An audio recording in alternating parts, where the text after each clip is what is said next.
đôi khiតំណាងឲ្យសមាគមបងប្រុសគឺសមាគមតំណាងឲ្យនៅស្រុកគិរីវង្សបាទអញ្ចឹងថ្ងៃនេះជាមហាកិត្តិយសមែនទែនដែលបងប្រុសបានផ្ដល់ឱកាសឲ្យក្រុមការងារយើងខ្ញុំក៏ដូចជាតំណាងសមាគមទាំងមូលរបស់បងអញ្ញាប៉ែននួនដើម្បីមកផ្ដិតយកនៅទស្សនវិជ្ជា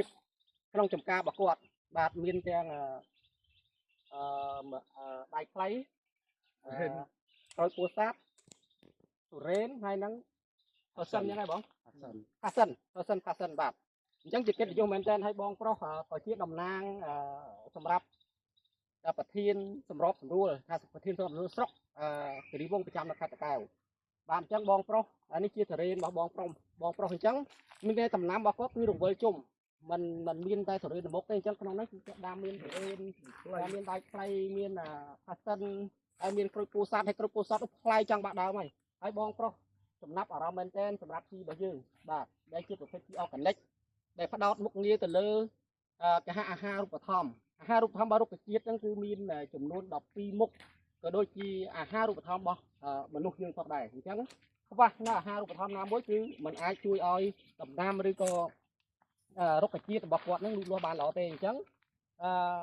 ស្លឹកត្រួយដែលគាត់ដាំហើយគឺវាហាក់បីដូចជាមានភាពមិនសូវល្អប្រកបដី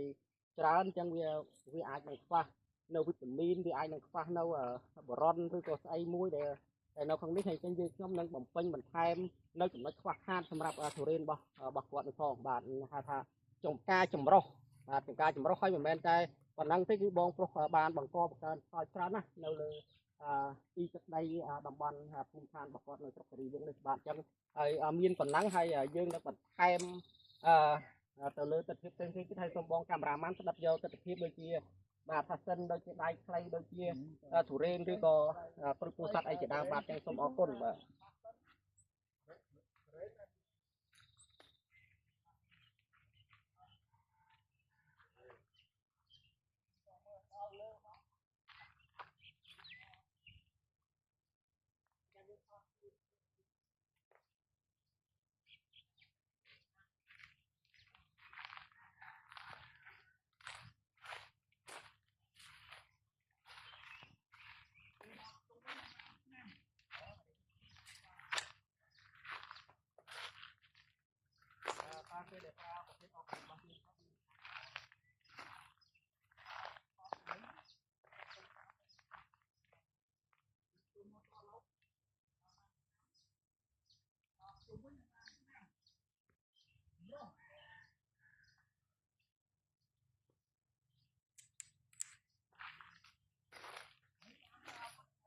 វាជាបានរបស់យើងក្រៅហើយបងដូចជីវិតយើងក្នុងការតាមឬក៏ការមិនអានេះអាសានេះអានេះគេហៅស្អីគេដៃខ្លីហ៎ដៃខ្លីកន្លែងចឹងបាទទៅមើលណាបងអញ្ចឹងមើលសុំមួយតិចមើលទុំនេះចាហ្នឹងយើងអាចយកឆាទៅបានអត់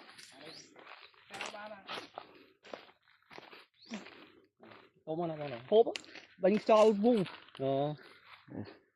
នេះទុំហ៎បើមិនទៅពេលខប់អត់ចុយអត់ទេអត់មានបាញ់ឆ្នាំអីណាបងអត់ទេខំជាតិទៅបើទៅពេលខប់បានដឹងហិលបើមិនទៅពេលអែមហើយហ្នឹងហើយថ្ងៃណាខ្យល់ដើមស្រួលមួយទឹកក្តៅសុំខ្លះបងយកអូច្រើនណាស់នេះបាទមកបានអំតន់ដែរហើយថ្ងៃស្អីតោកលងអូម៉ែខ្ញុំណា